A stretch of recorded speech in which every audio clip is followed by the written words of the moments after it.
Buenos días, mi nombre es David Luchimba, soy estudiante de medicina del segundo semestre del paralelo A5. El día de hoy vamos a realizar la disección de un ojo, explicar un poco de su morfología, pero nos vamos a enfocar más en los aspectos histológicos que se pueden presentar para su correcto estudio. Previo a la disección del ojo vamos a realizar un reconocimiento con respecto a la anatomía comparada del globo ocular vacuno con el globo ocular humano. Vamos a encontrar que el globo ocular vacuno va a estar envuelto en tejido celular adiposo. Este tejido celular adiposo es importante ya que le permite al globo ocular resistencia contra los golpes fuertes. También vamos a ver en la presencia de la glándula lacrimal en su ángulo exterior y superior. Otro de los anexos importantes del ojo son los párpados. Aquí podemos ver el párpado superior. Este párpado va a realizar un doble repliegue membranoso que se va a tapizar la parte interior del párpado y el globo ocular en sí.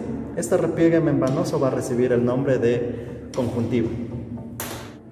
Para la disección, el primer corte que vamos a realizar es un corte con bisturí a través del limbo esclerocorneal. Realizada la pequeña incisión, continuamos con un corte circunferencial alrededor del limbo esclerocorneal.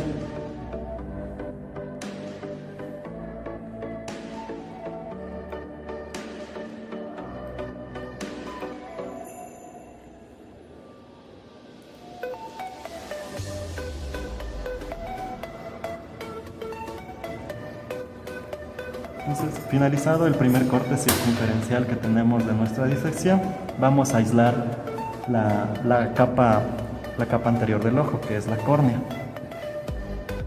Con respecto a la córnea, podemos decir que es un lente convexo y va a tener un color transparente común.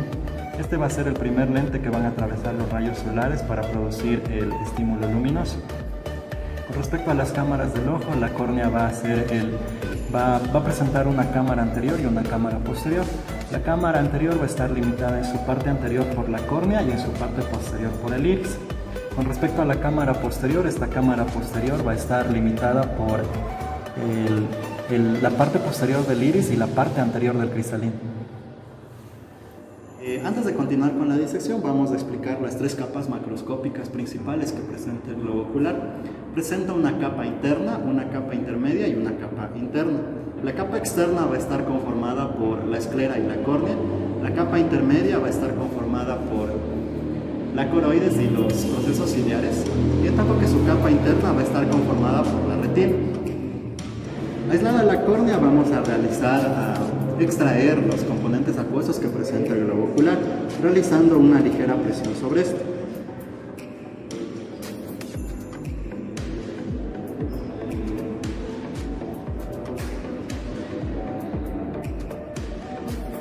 Entonces lo que hemos podido extraer aquí es el humor vítreo, parte del iris y el lente cristalino. Finalizada la extracción de los elementos que contiene el globo ocular, vamos a realizar un corte transversal para finalizar con la capa interna que presenta el globo ocular.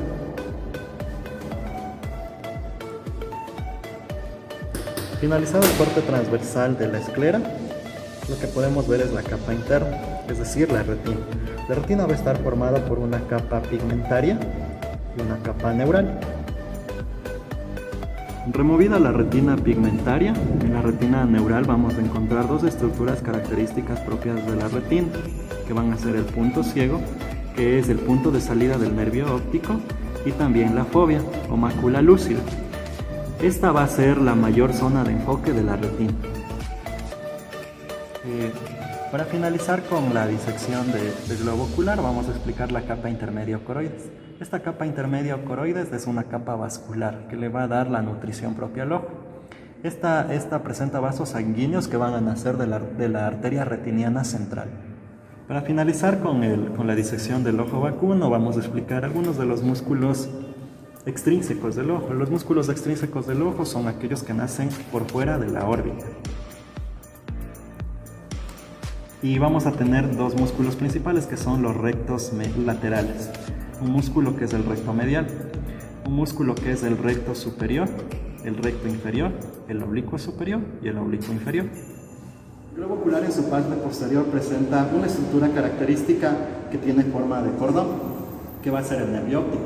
El nervio óptico va a ser el segundo par craneal y va a estar adosado a la parte posterior de la retina. Va a presentar aproximadamente 60 millones de fibras y en su parte central presenta una arteria de la cual derivan el resto de arterias que van a nutrir al globo ocular.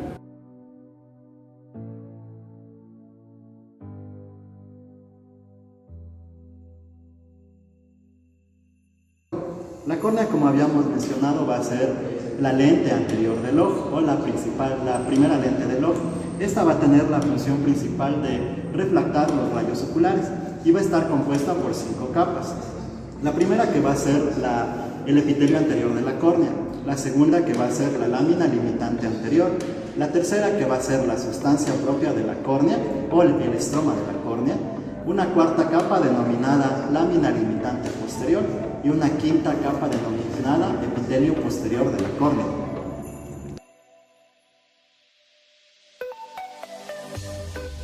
La esclera es una membrana fuerte y resistente que recubre la mayor parte del globo ocular y es su cápsula protectora. Está compuesta por tejido colágeno denso y está rodeada por una lámina epiescleral, una capa media de sustancia propia y una lámina externa denominada lámina fusca de la esclera.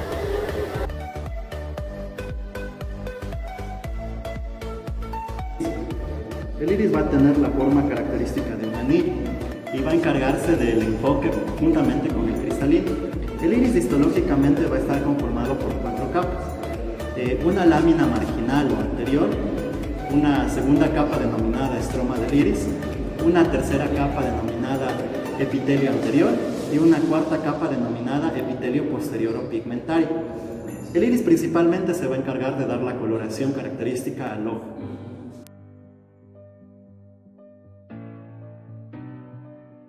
El lente o cristalino. El lente o cristalino se va a encargar de la acomodación. Este lente o cristalino va a estar sujeto por fibras procedentes de los cuerpos ciliares. Este lente o cristalino va a estar compuesto por 3 estructuras histológicas principales. Va a estar envuelto por una cápsula propia del cristalino, va a presentar un epitelio característico y va a presentar fibras del cristalino. Este cristalino va a presentar por detrás al cuerpo vítreo.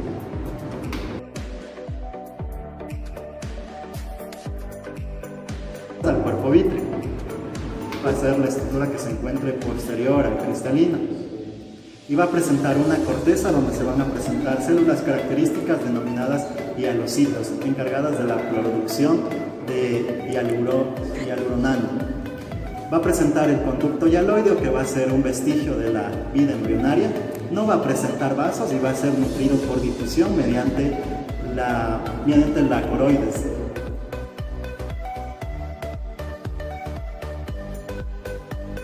La coroides es la capa vascular del ojo y va a estar creada por 4 capas de afuera hacia adentro. Una lámina supracoroidea, una sustancia propia, una lámina coroideo capilar y también va a presentar una lámina basal denominada lámina basal de Bunch.